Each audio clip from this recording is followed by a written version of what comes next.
I think maybe it's time for us to begin. So welcome everyone to the George Washington University, which is now next on the line of being targeted by the new administration.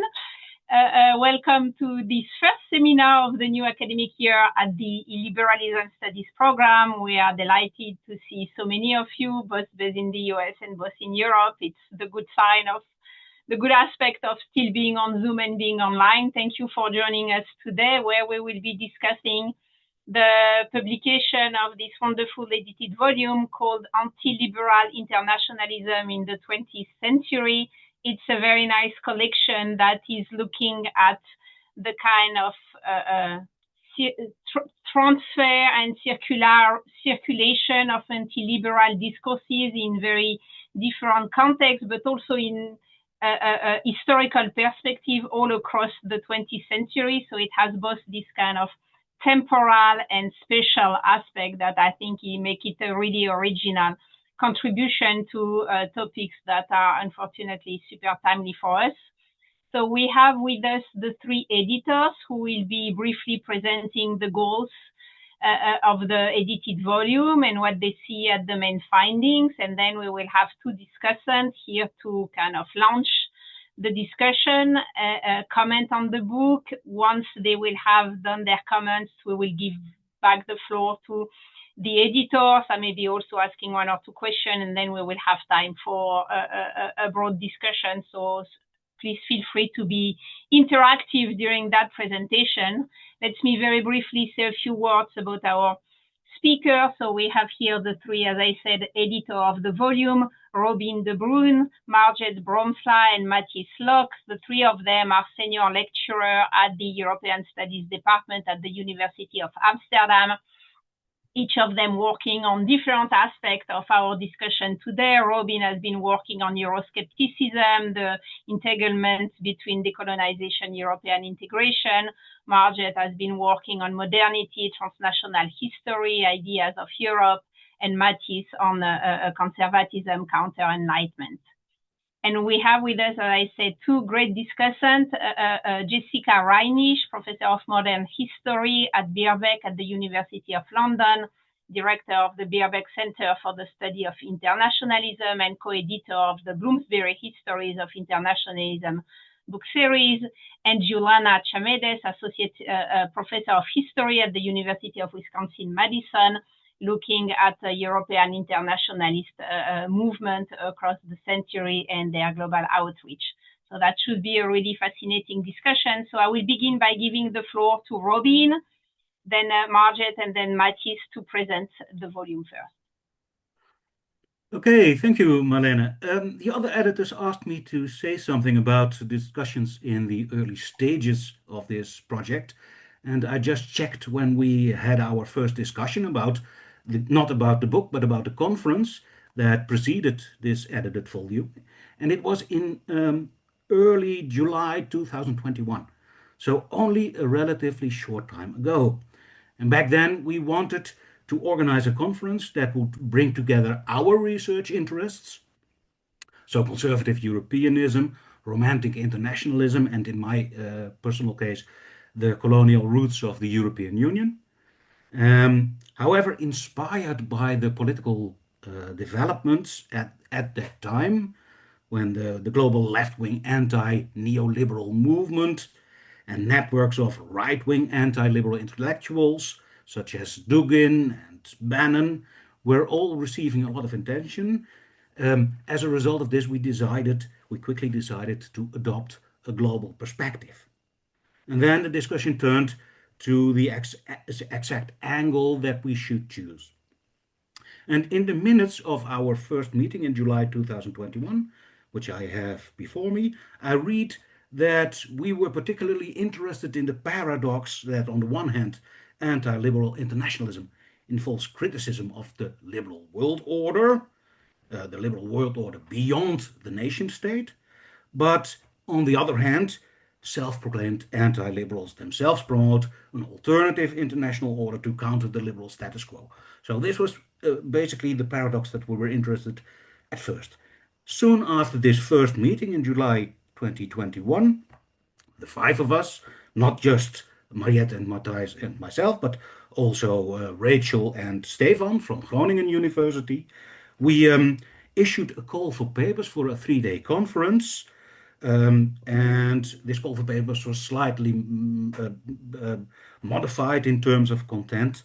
And our point of departure now was that liberalism and anti-liberalism are not fixed entities. International actors can actually position themselves as both liberal and anti-liberal in different contexts. This was the point of departure. And we decided to decenter the European experience. This was also a very important next step. So then the call was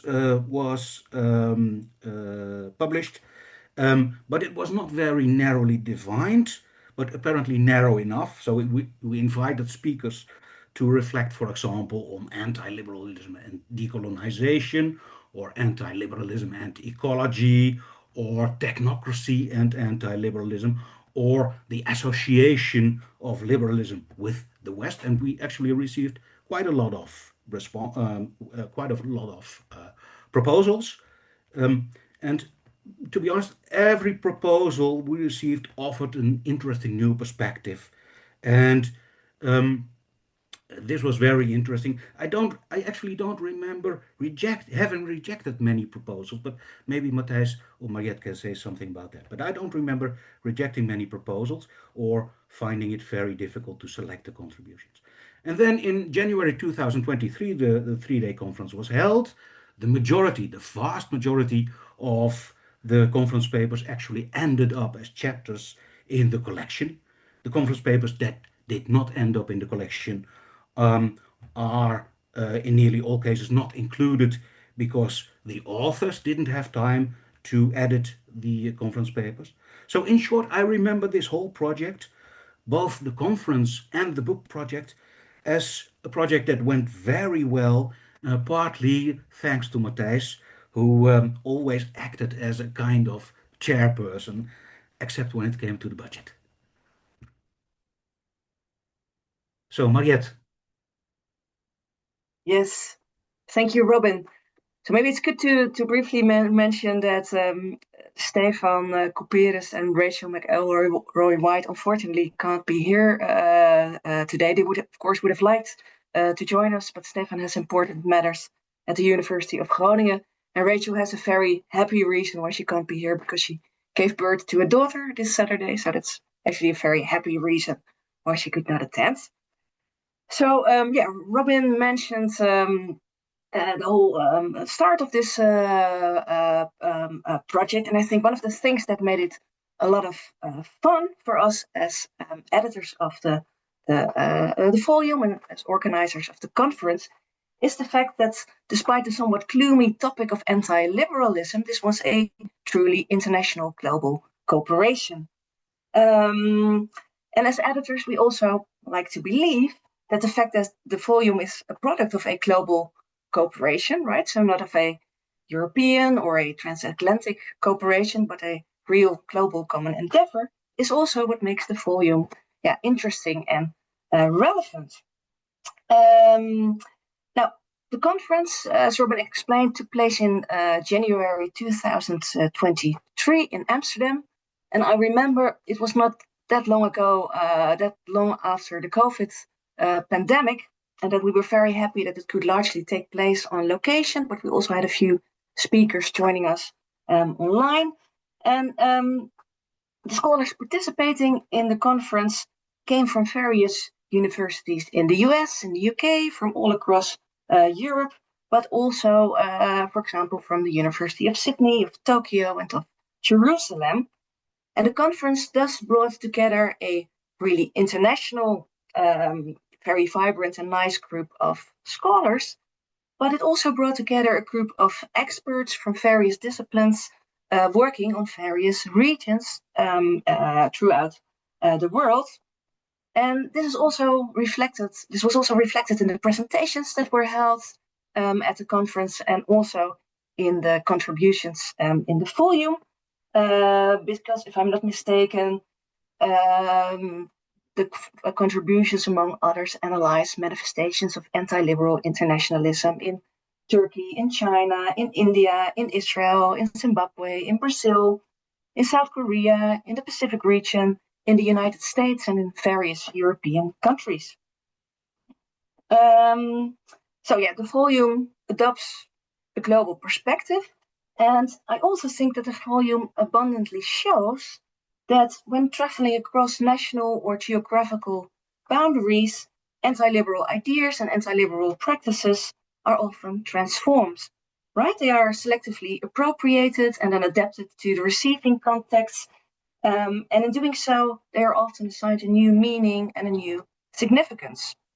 And I think a good example of this is Katie Hall's chapter in the volume, in which she analyzes how American observers in the 1920s presented a very selective image of Italian fascism, adapting it to their specific American context and to their specific political views as well.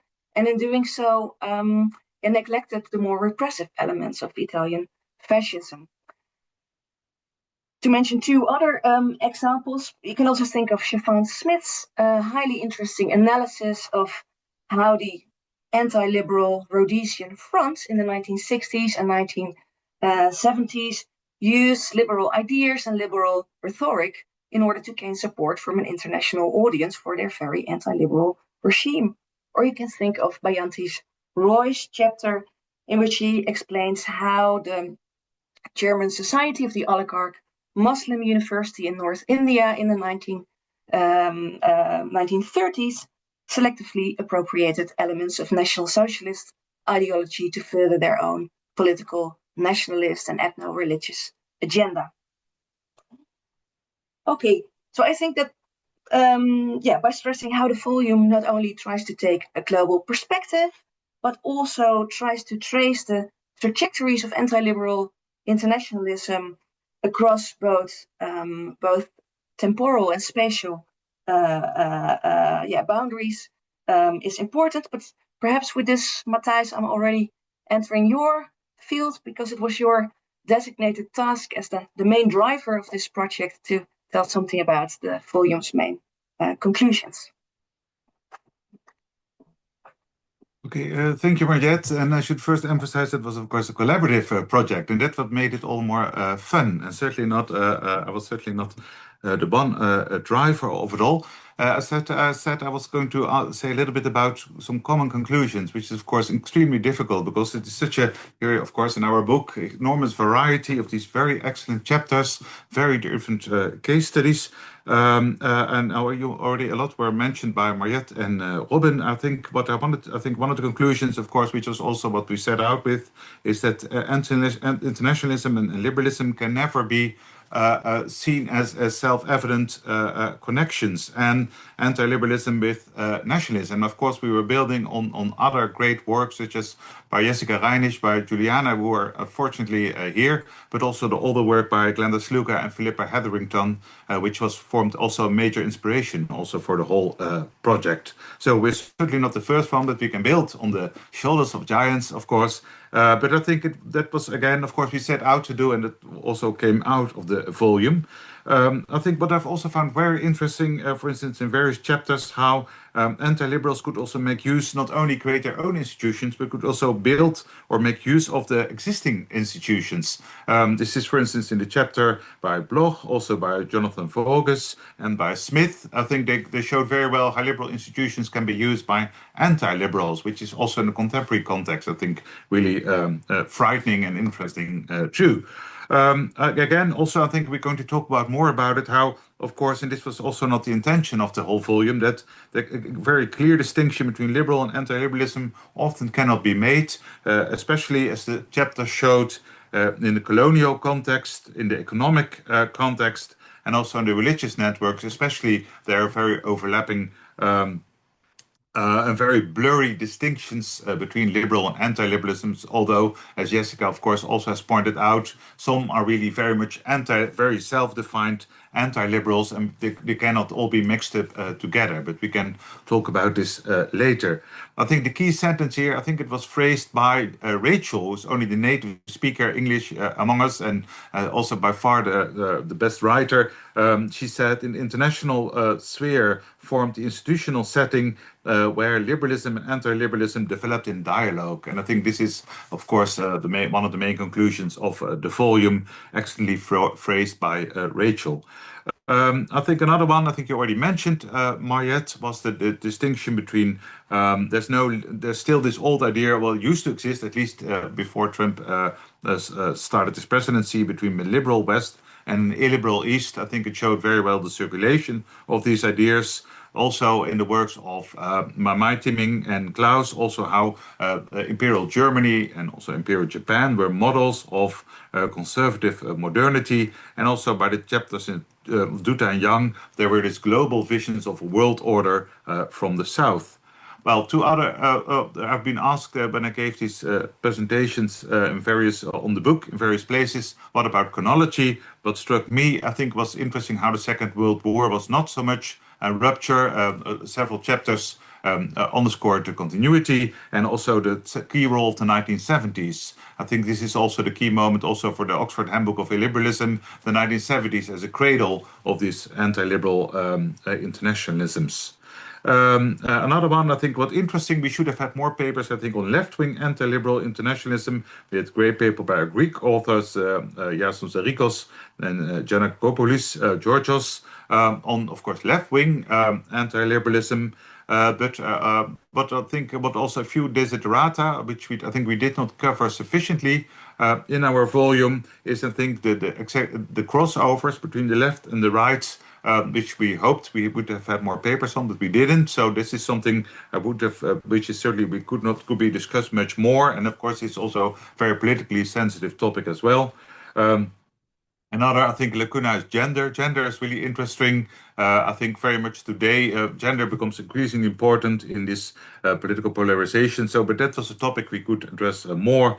And another one would be technology. The last excellent, I think, conclusion of the book by Benjamin Teitelbaum also was focusing on the tech bros and also the tech as in the sphere of the far right. Although Marlene, you said that in your conference AI was seen as a threat to conservatism.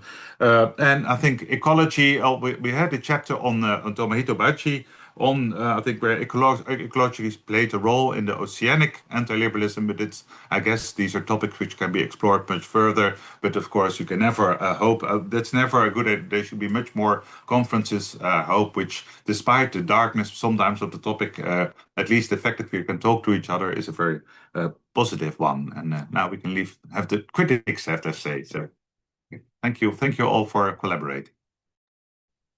Thank you so much for this presentation of the volume that show really the depth and the breadth of what has been looking at. And I will now give the floor, I think, first to Jessica, then to Giuliana to discuss it.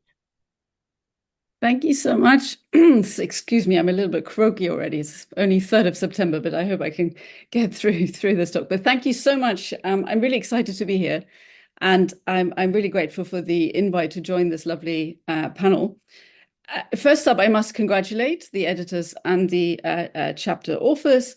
I think lots of us working in this field of internationalism, thinking about internationalism, know that it has grown really steadily, at times explosively, but that also the coverage and the application is still quite uneven, and that substantial gaps still remain.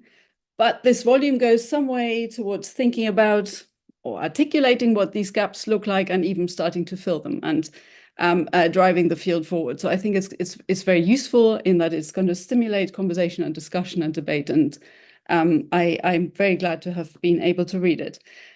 Having said that, I should start with a tiny disclaimer. In the earlier chat, we were talking about how different historical subfields and have different tools for thinking about internationalism. So intellectual history, IR, political history, and so on all have quite different priorities and use different language to explain their findings. I'm hugely in favor of focusing on common ground and on shared insights, but I'm also aware that this can be difficult in practice sometimes, mostly also because I'm aware of my own limitations in that context. So I have read this book as a social and political historian. I'm interested particularly in how internationalism was experienced and fought over in practice across time and space, so in the lived experience of internationalism. But I'm also very eager to hear from the other panelists and audience members about other ways of reading it. But my interests do lead me to some questions about the framing of the book. So I was told I have about 5-10 minutes, and I want to just make a few comments grouped roughly into sort of 3 quick provocations, I guess, or questions. One of the most interesting and to me important debates in work on internationalism in the last years has been the question of whose internationalism is being documented. And by implication, of course, whose is not, whose is falling through the cracks. Asking this question opens the door to much bigger questions about power and empire and sovereignty, imperialism, colonialism, regionalism, global history, and so on and so on. And it also opens up examination of a variety of different approaches to and interpretations of internationalism in theory and in practice, of course. So to thinking about internationalisms in the plural. I think this is a very important endeavor, essential even if we want to make sense of internationalism in these different guises and contexts. But the challenge is to find a framework for making sense of this variety. And there have been a number of different kind of attempts of pulling things together. This book is presenting one framework, one particular organizing principle, and that is liberalism versus anti or illiberalism. So the benchmark is liberalism and anti-liberalism, so the questioning or rejection of key principles of liberalism or bits of the liberal order is, I guess, used as a container within which the chapters then go looking for different articulations or debates, articulations of or debates about internationalism. And of course, the editors are very careful to moderate this container or this label in a number of ways. So they say that neither liberalism nor anti-liberalism are fixed entities. And they also point, rightly, of course, to a certain blurriness between them, so that the two ends of the spectrum are, I think you used various words at the point, entangled or blended at times. And that's all very interesting. And I share the editor's main aim of wanting to, quote, problematize the self-evident association of internationalism with liberalism, which to me is about a kind of uncoupling of the two. So the editors do acknowledge the limitations of the term, but they plow on regardless in using it to organizing the chapters. And the setup fundamentally implies a duality of liberalism and then of challenges to it. And it is not uncoupled, at least in the framing of it. And I have to say, some chapters have done a fantastic job at foregrounding the tensions within this classification, or in Arnab's word of decentering both liberal and anti-liberal formulations and sort of removing both categories entirely. And other chapters have kind of ignored it, have ignored the larger frame of the book. But overall, I'm not completely convinced that this is the best way of making sense of the sort of variety of case studies and the variety of contexts and interpretations or applications of ideas about internationalism they present. I don't think the chapters in their entirety are necessarily best served by this particular frame. And I'd love us to talk, maybe in the discussion, more about what other ways there would be of making sense of these case studies that you have assembled here. Just as an example, by using liberalism, and let's be clear, it's particularly Anglo-American French at different points, liberalism, as the main yardstick, one of the consequences is the almost complete absence of communist internationalists.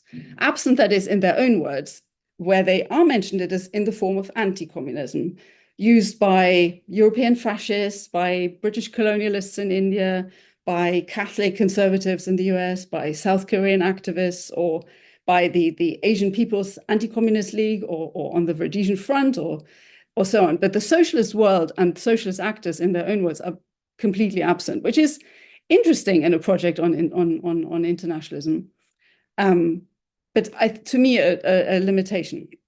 And I guess a subsidiary question along these lines, and forgive me, Matthijs, I've asked you this, I think, at the previous event as well, which is, I'm wondering whether you could, all of you, talk more about how this category of anti-liberalism in thought translates to making sense of anti-liberals as actors.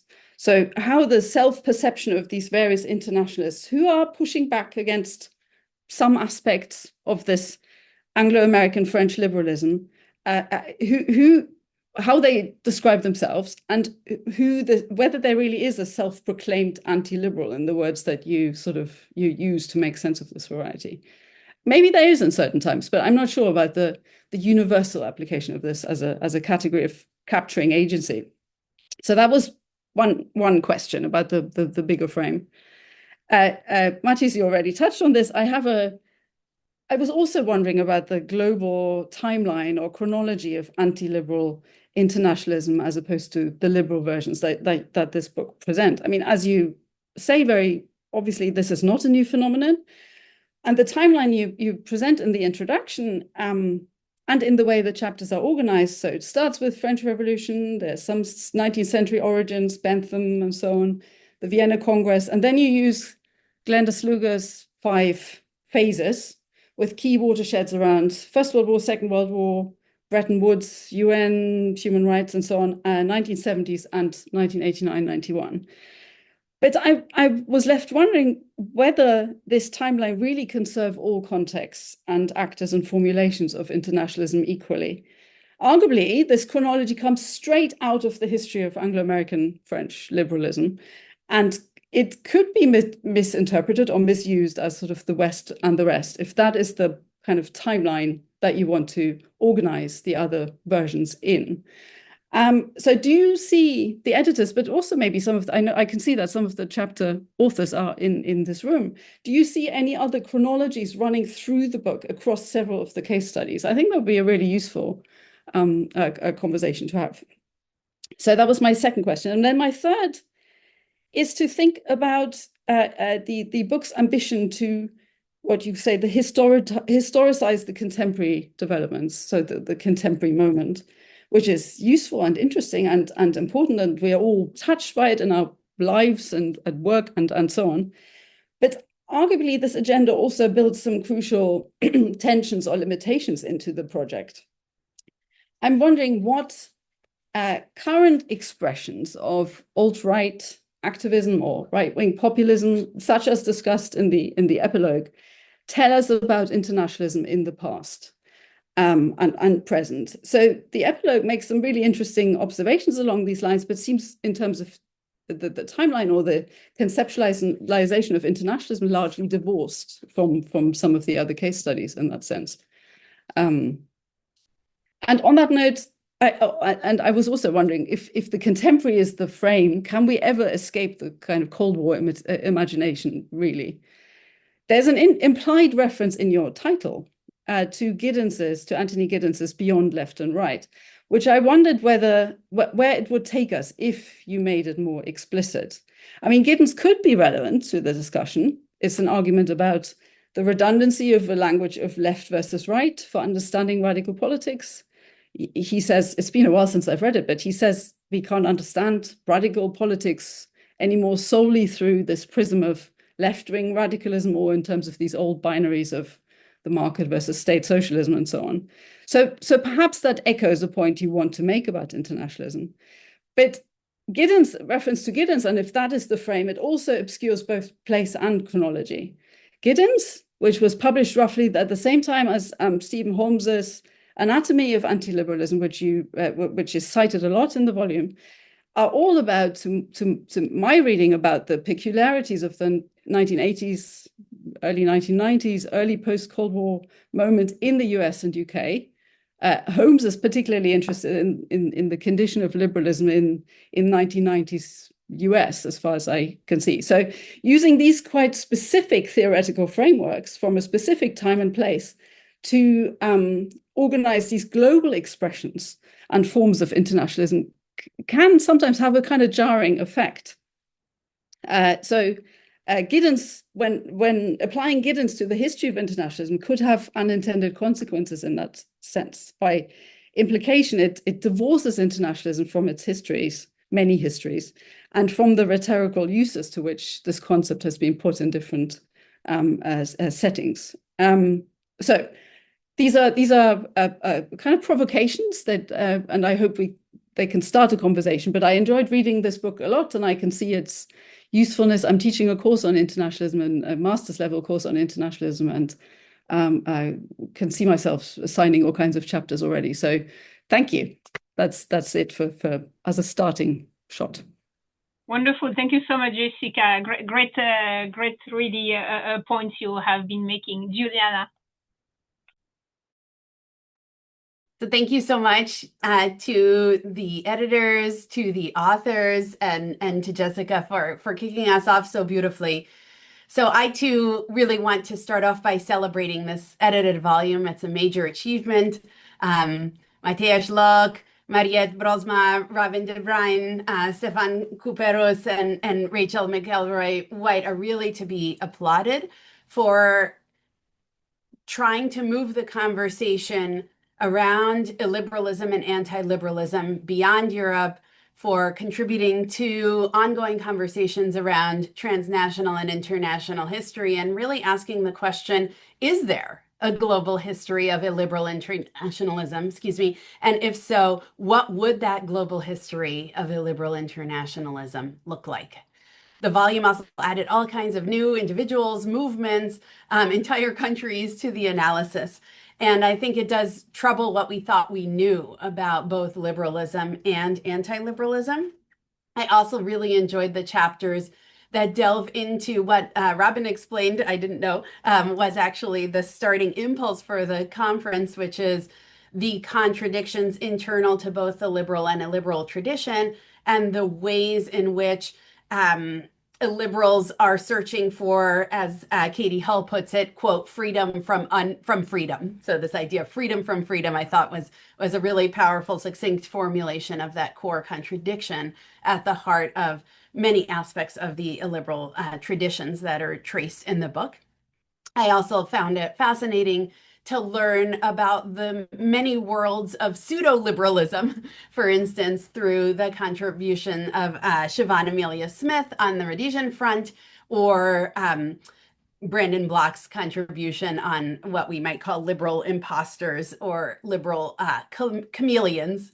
And I also felt that the book asks really important questions about periodization. So I too, Jessica, will return to some questions about periodization in the final part of my comments. But to start, I wanted to linger a little bit on the problem of terminology.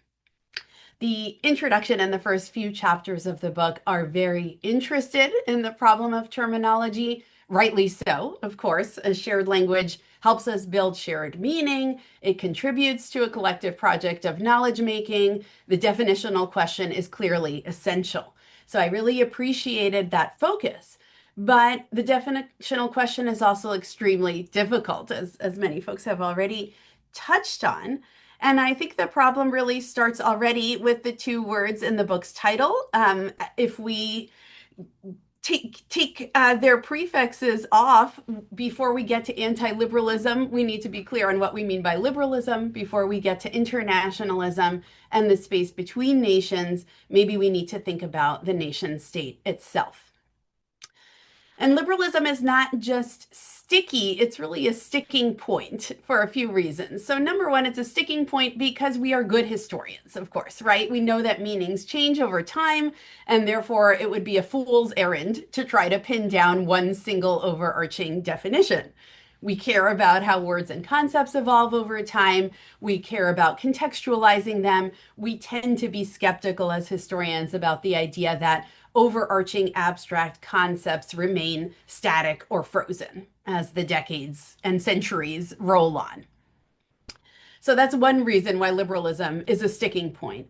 A second reason, I think, is because its history captures both the aspiration for freedom and its denial, both the project of universalism and the project of fortifying the nation state, which I think must be stressed, was an ideal that from the beginning carried within it an exclusionary commitment to a national majority and a not quite belonging minority that we still have to figure out what to do with, right?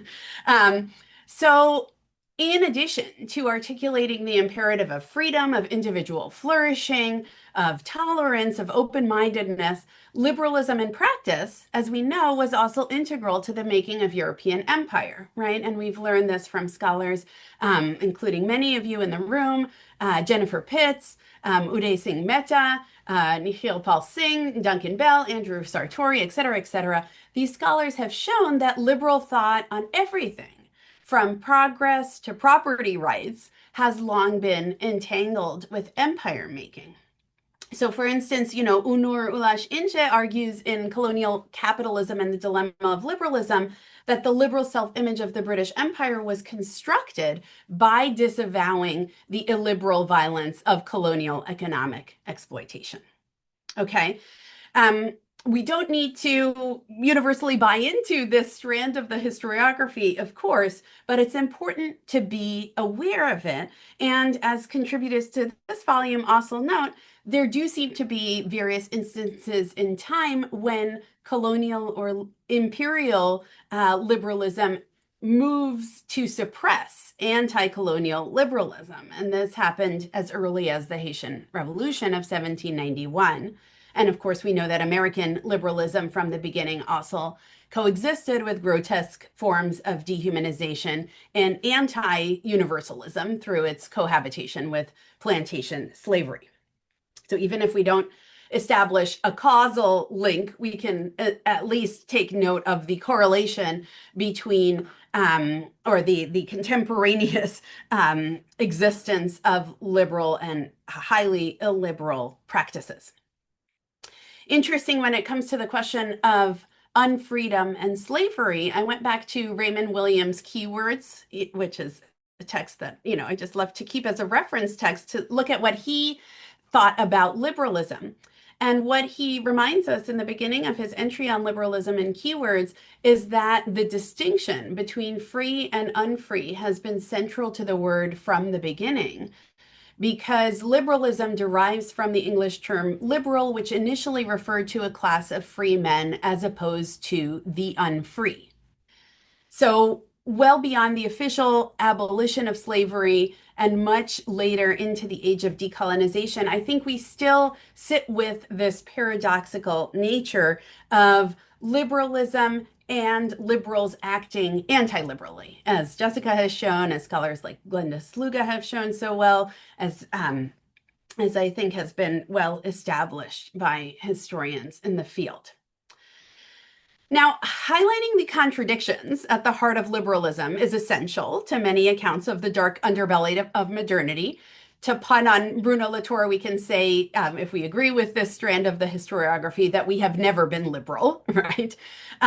However, at the same time, liberalism also feels intuitive and understandable to us, and at the same time has some positive associations, right? So to paraphrase Jacques Maritain, liberalism, on the other hand, has the quality of something to which we all agree on the condition that we not ask why. And within this framework, I think it's fair to present liberalism in this register as an unrealized dream. Why am I going on and on about these historiographical disputes that I think are present? Because I want to bring to light that this apparently sterile definitional question of what we mean by liberalism, anti-liberalism, and illiberalism is not actually only a historical or historiographical question, and it's certainly not just a scholastic debate. The definitional question, I think, is also existential, because it concerns correctly diagnosing how we got here into the mess that we are in today and how we can get out. Okay, so, Robin and Majesh really emphasized how the reality of the present also inspired this volume. And of course, again, rightly so. And so within that framework, the definitional question, I think, does become existential, because liberalism and illiberalism become world-making devices. They become what philosopher J.L. Austin would call perlocutionary acts.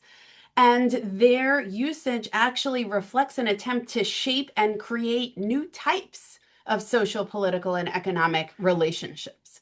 So in this way, I think it's important for us to think about how we define liberalism and anti-liberalism as potentially also having a direct bearing on our diagnosis of what is to be done. Okay, so I think another sticking point, and I'll just speak to this one for much less time, is the definition of internationalism, which I know that Jessica has thought a lot about, and others as well. But it's, again, a very tricky word, because the word itself suggests the existence of the nation state and potentially its priority as an entity within international political relations. And it raises questions about what we mean and how we classify empire, imperialism, and decolonization within a framework of internationalism. Internationalism also, however, has been used both by historical actors and by historians to signify not between nations or concerning nation states, but beyond or without the nation, moving to a new way of conceptualizing international political and social economic relations writ large in a way that decenters, or in fact even tries to ignore or sidestep the nation state. So here I was curious to ask the editors and the authors of the volume, which form of internationalism seems most analytically correct to you in your particular field of analysis? And I was curious to hear everyone's thoughts on that. And then, like Jessica, I promise we did not share our comments in advance, but I too had questions for everyone about periodization. I was curious about how the authors of the volume and its editors, who are, of course, very, very accomplished scholars in their own right, are thinking through questions of periodization in their work and identifying key turning points. Like Jessica, I noticed that the introduction provides, let's call it a rather Eurocentric or Anglo-European centric periodization that suggests that the history of global illiberalism maps fairly neatly onto the history of Western internationalism. So the 5 periods being the late 19th century through World War I, second phase, World War I through World War II, third phase, 1945 to 1969, fourth phase, 1970s through 1989, and fifth phase, 1989 through the 1990s. And I just wondered if we could get into this question in more detail with everyone's help and assistance, because I'm very sensitive also to Jessica's point that we need to be careful about seeking unity and unified explanations when we're considering so many different places, people, movements, and phenomena. So perhaps one answer to the question is, well, there is no shared chronology here, right? It's not quite going to work out to try to establish that shared chronology. And I would completely respect that and love to hear if there are folks who have that view. I actually have a provocation, which is, as I was reading these contributions and thinking through newer work in the field writ large, I wondered whether we actually might put forward some new periodizations. So in place of the first 2 stages or phases that Glenda Sluga identifies and that are picked up in the introduction, what would it look like if we thought about the late 19th century through 1923 or so as our first stage or phase? And this reflection is really coming out of the contribution of Klaus Weber's, and I'm sorry, I'm going to mispronounce this contributor's name. I should have asked in advance.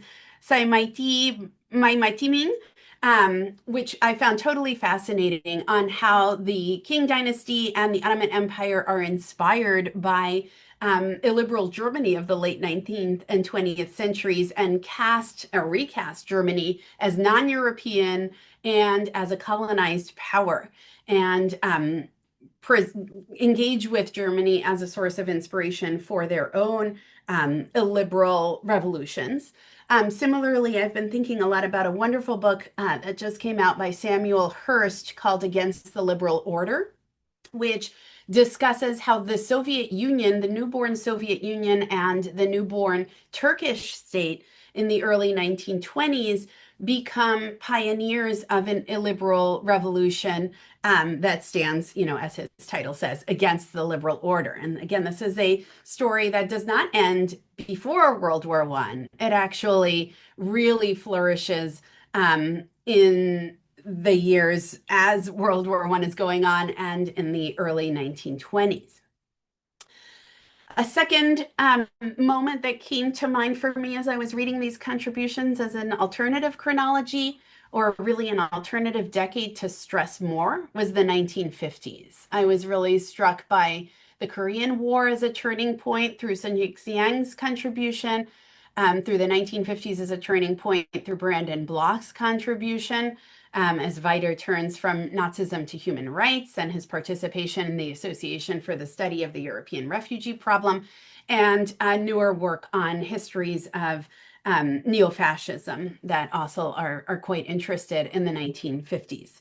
And then finally, I'm sorry, I know I'm talking for too long. I'm really wrapping up now as we get to the present. I agree that, the 1970s should be emphasized. We have a lot of work that stresses this, but I'm curious about starting the story in 1979, maybe, with the Iranian Revolution. I'm curious about starting this story again in the late 1970s with the rise of economic liberalization, the growing role of the World Bank and the IMF, the birth of the Third World Debt Crisis. I'm interested in the late 1970s, early 1980s as a moment that marks the failure of a decolonial project, I would argue, and dream. And then, of course, the beginning of the end of the Soviet bloc, which, as Jessica said, I think in general, communist internationalism needs to be really centered importantly here. Okay. So the question for everyone is to think about these new periodizations and what periodizations make sense to them. And I would argue, too, that the 1990s should be seen not so much as decades in which the state falls away, but where it really changes form, and what that means for the study of illiberalism and the illiberal capture of the state, which we are seeing very prominently in the 2000s and quite recently. So I'll just close with a reflection of the French philosopher Maurice Merleau-Ponty. So his maxim, a famous maxim of his, is that we are, quote, condemned to meaning. And this is a direct response to Jean-Paul Sartre and his famous phrase that we are condemned to be free.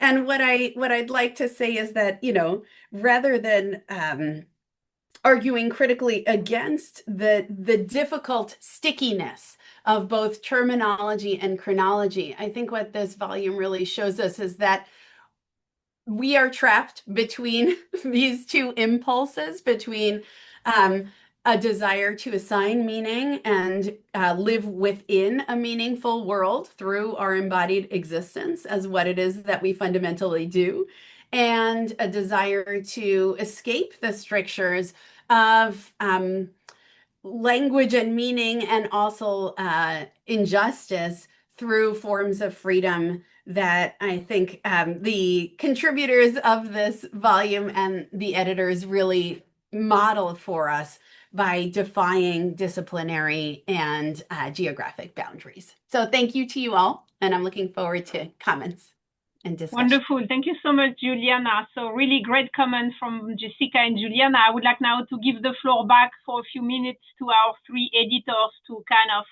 comment, reflect on both this conceptual and chronological question. And then during that time, I'm inviting people who are in the room to use the chat function to ask questions. So we will have time to take some question at the end. But for the moment, I would like some of the discussions. So back to the three editors. In the order you want, Mariette, Mathis, yeah. Robin. Yeah, Mathis, yeah. And maybe we can just, well, thank you, wonderful, for this wonderful, very in-depth comments by this. Exactly, that's why was what we were hoping for when we invited you. I think it would be really interesting to hear more about chapter authors. I cannot see whether they're present. Maybe I'm just going to say this was not intended to be the final volume on this topic. Of course, it was an exploration and interest. Where it would lead us, I must say, for myself personally, I'm more like my own research is more in anti-liberalism, conservatism, and less so in internationalism. So this has been a steep learning curve, but I think I've learned a lot from that. I would say, however, I think all labels are always. It is not possible to find the ultimate label. I think, however, I would still. Our idea is that.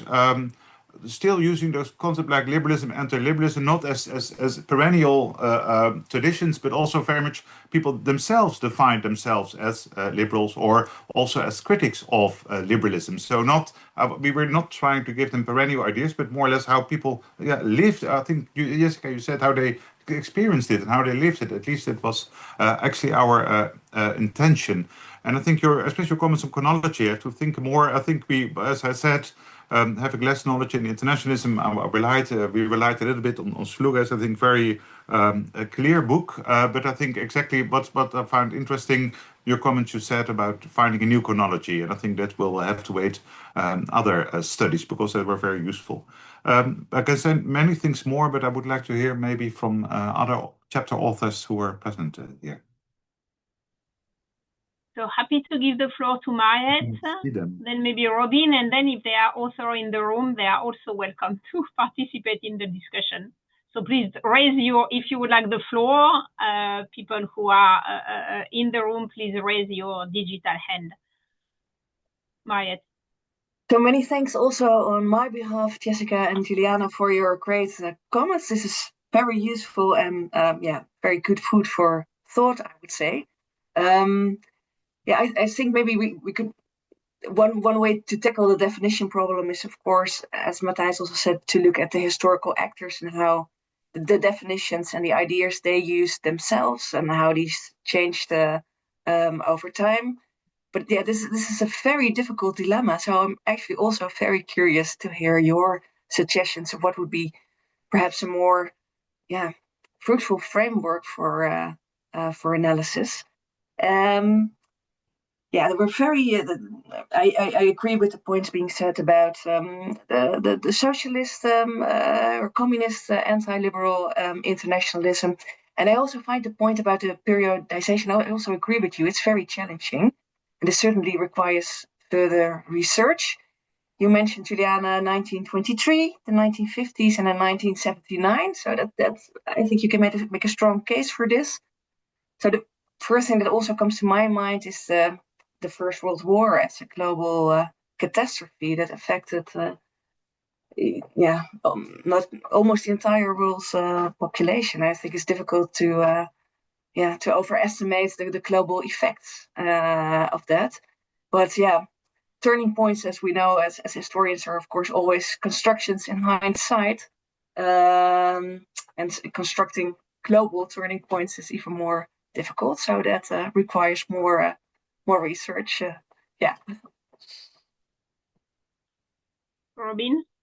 Yes, also from my side, also thank you very much for your wonderful comments. And I will definitely use your comments in the publications that I'm working on at this very moment.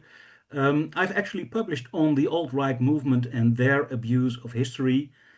For example, they often use the person Coudenhove-Kalergi, who was a Europeanist in the interwar years, and they refer to his pan-European plan, the Kalergi plan, as a plan for the repopulation of Europe with the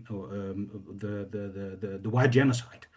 So they actually do often use historical examples, and they also see him as the forerunner of today's Davos conference, for example. So an economic world government. And also, thank you very much for the idea, Juliana, of imperial liberalism as an unrealized dream. I'm working on an article about the colonizers with an open door policy, a so-called liberal open door policy. They all wanted to turn the indigenous population into good capitalists. This never was realized. It was an unrealized dream. And I compare this to the French case with its, well, more or less its protectionist policy. So, and your comments are really very useful for those publications as well. I didn't contribute to this edited volume, but I will use your comments. Thank you very much. Wonderful. Do we have people in the room who would like to comment? I mean, I was particularly interested in the conceptual aspects. The chronological one is outside my scope of research, but the conceptual one, and especially the fact that we shouldn't be looking at liberalism or anti-liberalism as kind of a simple dichotomy or binary, is something that I'm also touching on the concept of illiberalism, where I think very much the concept precisely allow us to see illiberalism, or to use the concept to ask questions about, well, what is liberalism? What are all the traditions? At which moment liberalism is illiberal? And we mentioned the colonial aspect, the slavery, there are many elements. So I think the idea of, at least that's the way I'm using the concept of illiberalism, is as a way to say, well, it's another reading of liberalism. Right? It's not necessarily the antinomy or the binary. It's another way that forces us to reflect what is happening in liberalism historically as well as today.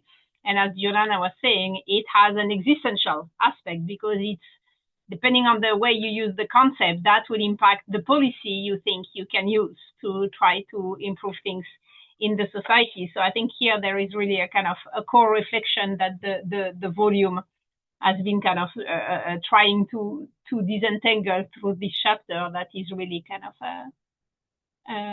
fascinating. Maybe, Jessica, do you think illiberalism is a better term for an anti-liberalism, or what also Mariette said, which terms do you think would work better for this? Yeah, I mean, I'm sending a floor back to Juliana and Jessica.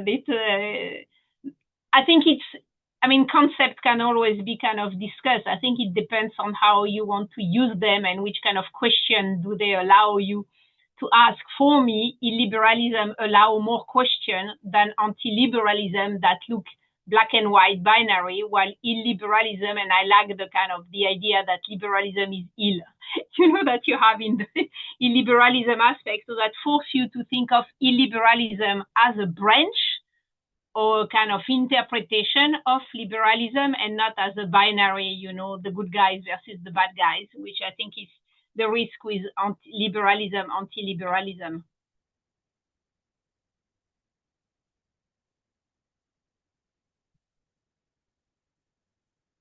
Would Juliana or Jessica, would like Mathis? Oh no, just about Klaus or Sunik, I saw you were present. I thought you might want to contribute. Or yeah.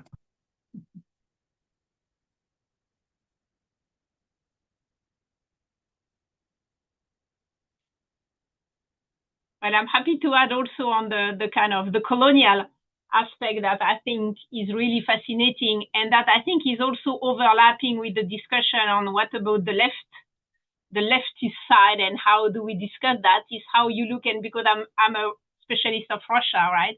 And Russia is now leading the offensive and the outreach toward the global south in reframing anti-colonialism.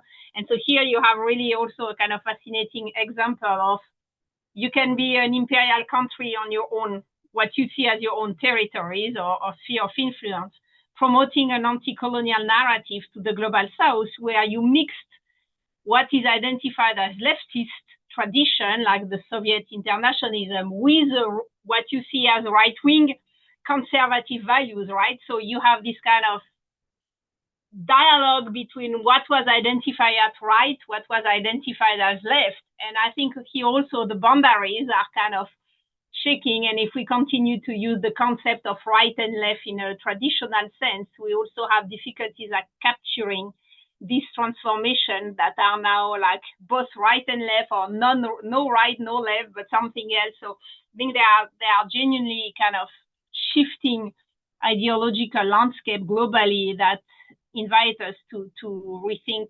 the concept we are used to have. So on that, Russia is really kind of leading countries because it has this very postmodern approach that you can mix everything and that there is no contradiction, everything is possible, you just have to state it, right?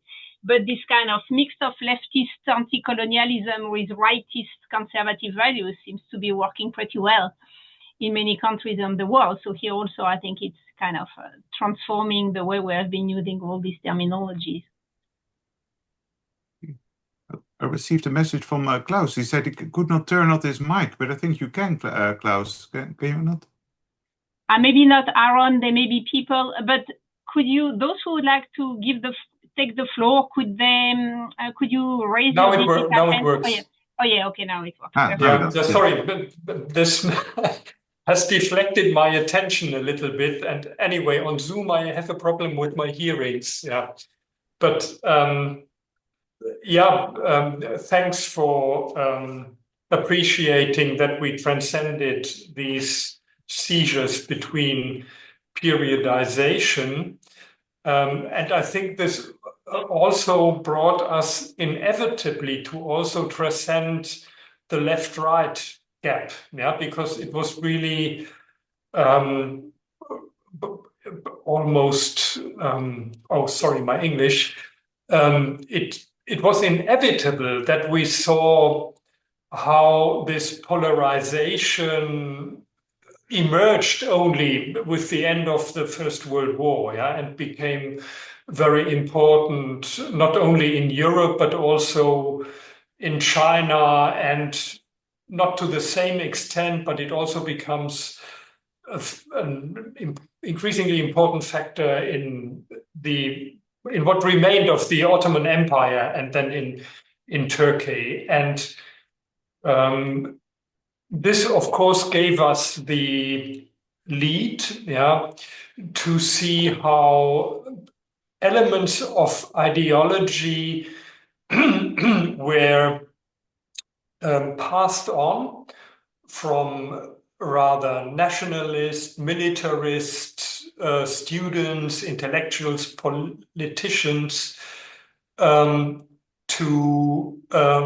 this group of rather leftist intellectuals, also in the Turkish and in the Chinese world. And sometimes it were the very same, yeah, who just, well, I wouldn't even say changed sides, who for certain circumstances and reasonably suddenly found themselves in a rather nationalist or in a rather communist camp. And of course, even this is misleading, because you can very well be a Chinese nationalist who was convinced with communist ideas.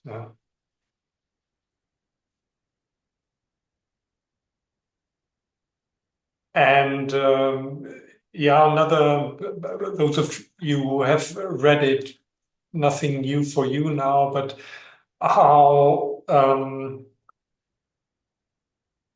Germans and a lot of these more authoritarian and militarist protagonists in the Ottoman world and in China used the German discourse, which dated back to anti-Napoleonic wars, yeah, how they used it in their only anti-imperial or anti-colonial struggle, yeah, in reading the German texts against Napoleonic occupation as an anti-imperial text, yeah. Mm-hmm. Which in Germany has a completely different afterlife. It's rather, it remained in a nationalist camp, but outside Europe, and not only in China and in the Ottoman Turkish world, it was read as anti-imperial. You could find more examples. For example, the text by our colleague Roy on these connections between Nazi Germany and Indian nationalists, there it's also obvious. And in the Muslim world in general. You could even find this in extreme nationalist Zionism. Yeah? There are also references to Fichte's idea of a nation that has to be born again. Mm-hmm. Yeah, excellent point. Aaron, do you have a question? Yeah, I did have a question.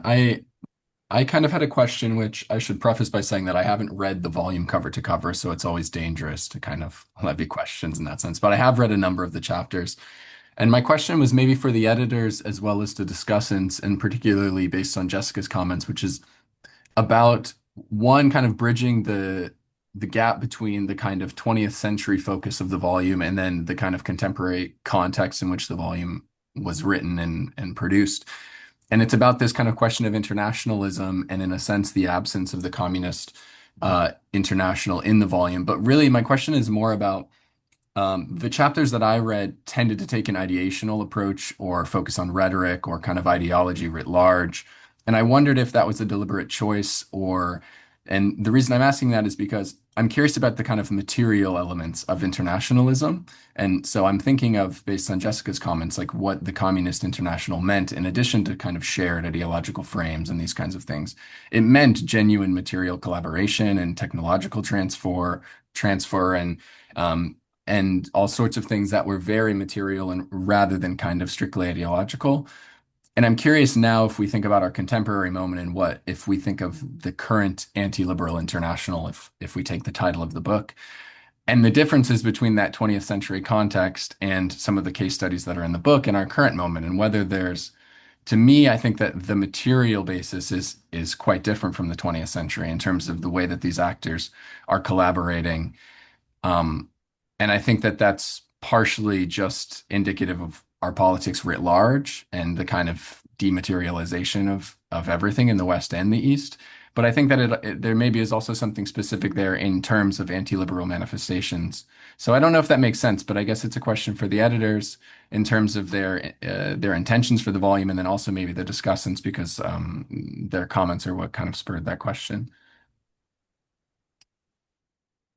Giving the floor back to the editors and potentially to the discussant, and then if there are no more questions after, we can just close there and kind of do a last tour of comments. Yes. Payet or Robin, do you want to? Well, just one remark.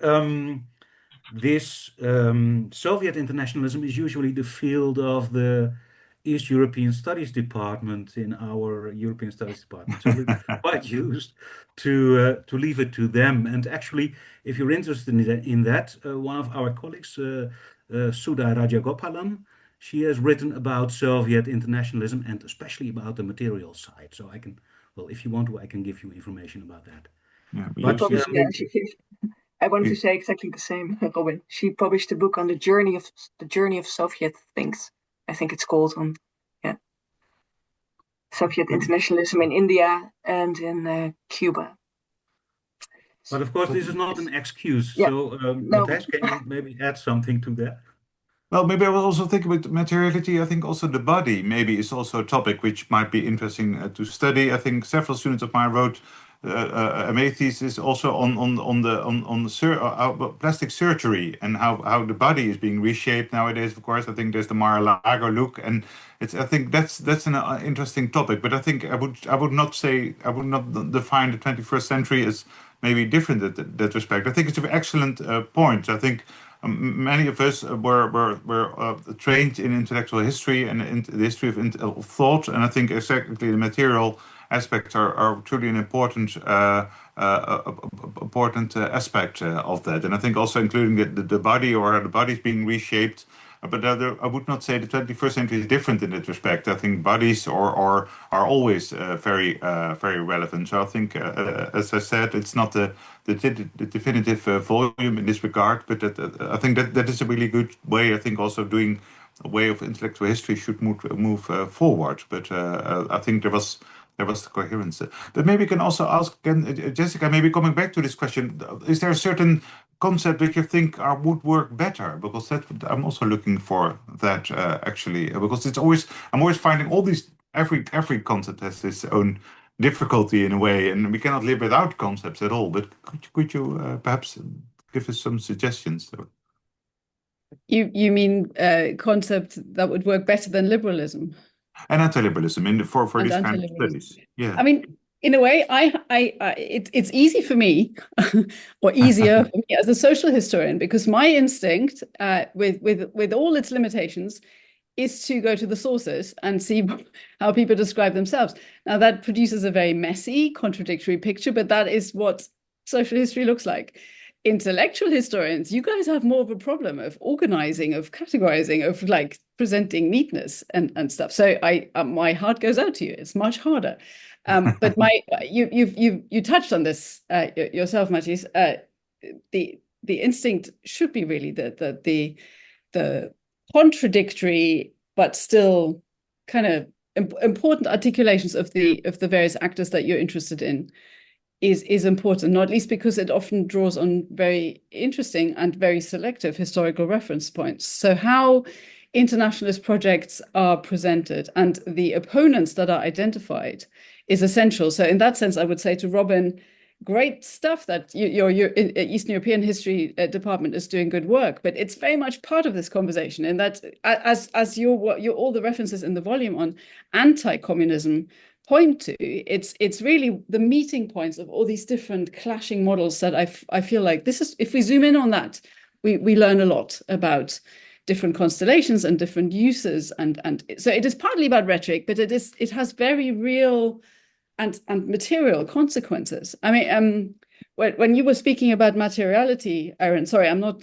moving on to a different question, but when you were speaking about materiality, I was reminded about one of the sort of maybe really obvious but big findings of the first internationalism project on the reluctant internationalists that we found, which is that so many of these debates and clashes of different models were in direct responses to, well, pandemics, war, economic crisis, poverty, like famines, mass exoduses, and so on and so on. So this is very much the materiality might disappear from these abstract articulations and rhetorics, but it is very much shaping how people see the world, of course, like how well their families and their communities are fed, or how well they are living and their living standards. So it is useful, I think, in that sense. This is a good alliance of different kind of history fields that we can remind each other of these different aspects that are very much part of any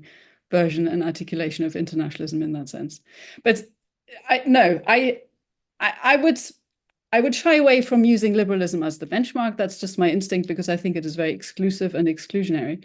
Although obviously it also plays a role, and in as quite a number of your chapters of the chapters in this volume show, it clearly was also observed and watched by various people pushing back, and projects pushing back against what they thought kind of key aspects of the British colonial project, or the French colonial project was. So I'm not necessarily saying get rid of this term entirely, but maybe be less binary about it and return to the actors and see where they position themselves in the political landscape, and the historical timelines about their own projects that they present. I'm obviously dodging an answer because it's not an easy one. Juliana, would you like to add something? Oh gosh. I don't, unlike Jessica, alas, I can't have recourse to being a social historian because I'm not. So I'm in trouble because one of the fields that I do consider myself situated within is intellectual history. That said, I mean, I do agree with Jessica that the instinct I have is close to a kind of Cambridge School instinct of let's get to the time under analysis, understand not only how the individual under analysis is using the term, but how others within their milieu use the term, and that is how we arrive at an understanding of a definition as historically specific and therefore not trans-historical. But I do think you did what you could. I mean, I don't know what I would have done otherwise, particularly when it comes to titling, which is notoriously difficult. I found I didn't get to say this in my comments, so I guess I'll say it now. I found it very interesting that there was no hyphen between anti and liberal in the title. And I read that, perhaps wrongly, as potentially questioning the category of liberal and liberalism to begin with, right? In the same way that scholars of anti-Semitism have moved to remove the hyphen in order to emphasize that there is no such thing, and it's problematic to think of a kind of independent Semitism. And that's part of the construct exactly that anti-Semitic actors are relying on. I was just curious about whether that was an anti-reification move or whether you were just not interested in the hyphen. But in any case, know that for this reader at least, I saw in that a questioning of the concept in a way that I thought fit very well with what you go on to say in the introduction and with how the various authors ultimately use and problematize the categories under analysis. Thank you so much, Juliana. Back to the editor for the final comments or round of comments and the hyphen question. I actually wasn't aware of the hyphen, so this was not a deliberate decision or anything. I wanted to say something that links to one of your earlier comments, Marlene, about contemporary forms of anti-liberalism and Russia using anti-colonial discourse to gain support around the globe. And it actually reminded me a little bit of the meeting that is now currently going on in Beijing, and Putin meeting Xi, and Kim Jong-un is there. I believe Alexander Lukashenko is also there, and how Xi and Putin actually endorse each other's narratives about the Second World War. So how, and in order to legitimize each other's illiberal, anti-liberal regimes, in order to legitimize Russia's invasion of Ukraine and maybe a future invasion of China of Taiwan. So one of the things that really interests me, and maybe we should also have addressed this more, or maybe Matthijs and Robin, we should make a future new volume, is how the past is actually used by anti-liberal actors, and also transnationally, right, across borders, how they use common international mutual narratives, and how these are newly constructed and adapted to present day political needs. So maybe it's just a remark, but would be an interesting line for further research maybe, but I am No, I think that's just a thought. That's a great point, and I think the use of history to legitimize contemporary things would work not only for the so-called anti-liberal, but also for the so-called liberals, right? Matthijs has been discussing here, right, how the European Union is also constructing its own history, right, by forgetting that there was a moment it was not liberal, and that's the House of European History. The House of European History is very much a liberal narrative, actually. If people have been there, that is very much a liberal narrative, and all the the dark illiberal, anti-liberal, I don't even dare to say it anymore, past is often written out of this whole story there, or at least in. Yeah, but I just wanted to say I'm really I would completely agree with Jessica also in that sense, and also Juliana, that we should use the terminology of those the actors. In that sense, maybe social history and intellectual history are not that far apart, and I think in many ways, and we try to do that too, of course, that people define themselves also as. For instance, now again against the liberal spectre, but I think in terms of methodology, I would completely agree actually. But that's all often what our international colleagues say about the Dutch, that they always try to reconcile everything, and there's no longer any debate anymore. So maybe that's a bit of a not an exciting ending, but even not the chapter authors, as I said. Sunik, did you not want to add anything, or but maybe he's. Well, so yeah, I've been.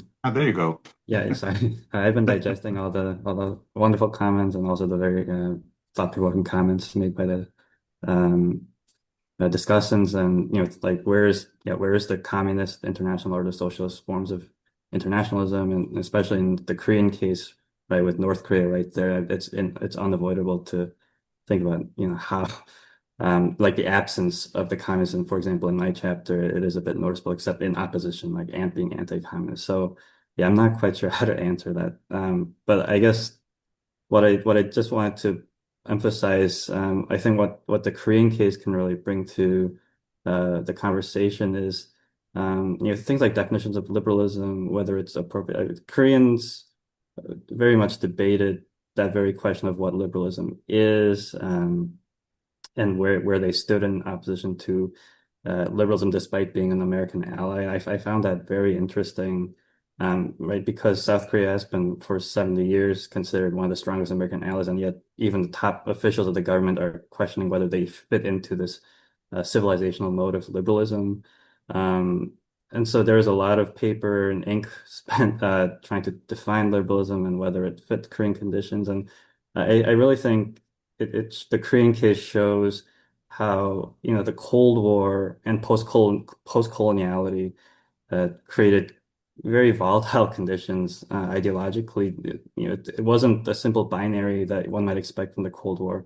The post-colonial element and the inheritance of the legacies of Japanese anti-Westernism from Japanese imperialism, right? It created a very confusing moment for Koreans in this moment, and I think it's a story that is not just limited to Korea, but can be found elsewhere in the post-colonial world.